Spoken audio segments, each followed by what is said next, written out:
And joining us now is Harvard President Emeritus Larry Summers. He was also, of course, Treasury Secretary in the Clinton administration. Mr. Secretary, it is great to have you here. Grateful for your time.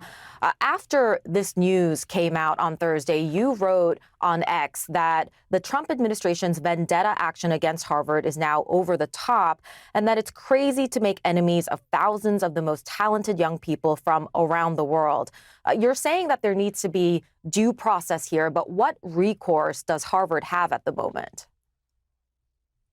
We've got three branches of government in the United States, and they're independent and co-equal. The executive, that's the president. The legislative, that's the Congress, and the judicial. I cannot imagine that singling out one university as opposed to all other universities for sanction of this kind and attacking that university without due process, without an indication of what specifically the problem is, with a set of punishments and sanctions that are mostly going to fall on people whose fault this surely isn't. People who dreamed of coming to the United States to study, to absorb American traditions, to advance science, and now are having their lives wrecked, their whole plans being taken asunder. I can't believe that that is legal. And I would hope that the university will take legal action and that there'll be some kind of judicial action that sets this wrong right. Well, let's talk about those people that you are referring to. Few people know Harvard better than you do. I want you to tell us about the international student body on campus and how they fit into the community. And is it even possible for you to imagine a Harvard University without its international students? I can't. Harvard hasn't been that way for literally hundreds of years. I know this: the United States won World War II in no small part because of what foreign scholars at American universities did. The Manhattan Project, radar, so many other fundamental innovations.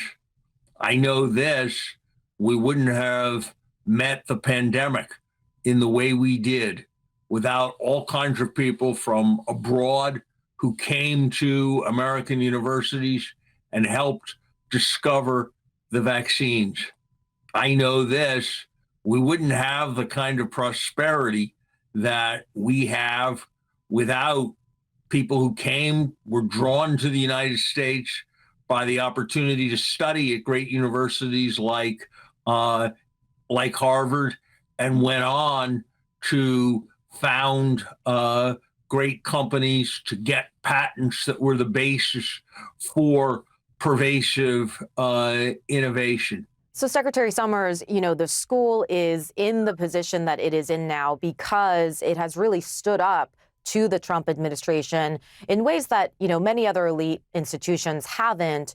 Have you agreed with the way that the school has been handling its clash with the administration? Look, I believe there's a lot that needs to change at Harvard. There are issues about identity politics. There are issues about anti-Semitism. There are issues about not enough spectrum of views. But I believe the right course for Harvard is resist and reform. Yes, reform.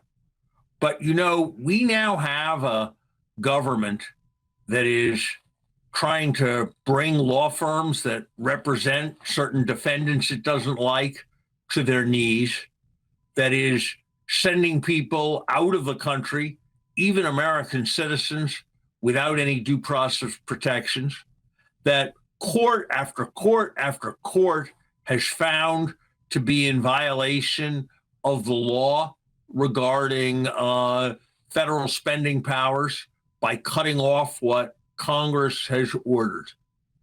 This is the beginnings. It's not all the way there. It's all wrong to compare this to Hitler and say some of the overheated things that people say. But these are steps away from democracy and towards tyranny.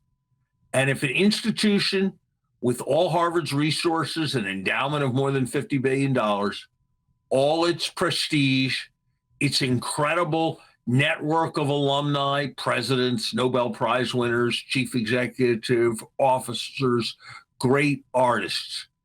If Harvard can't resist these steps towards tyranny, who can?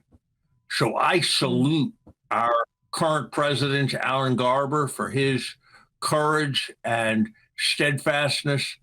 And I believe we are doing what is right, what is necessary, and is just immensely important to the American future.